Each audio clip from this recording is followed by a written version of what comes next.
Video we're going to show you how to remove the amplifier from Lexus IS250 2014, which is similar to other years. We already made everything loose. This is just for the demo only. The tools that you need is just this orange dashboard removal tool and the size 10mm socket. And the first step, you just remove the cover for the amplifier.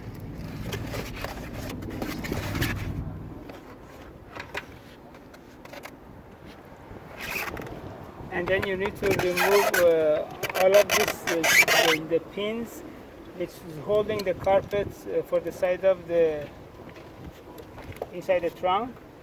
They all has only one with the nuts, which you need to read. The rest of them you just have to pull them out.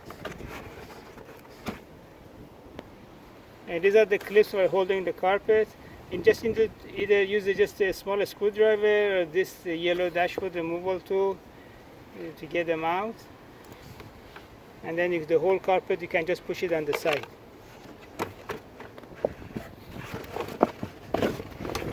And as you can see, the whole amplifier is exposed, and there's only two size 10mm nuts holding the amplifier in place. And once you get these two nuts out, and then you can remove the completely amplifier.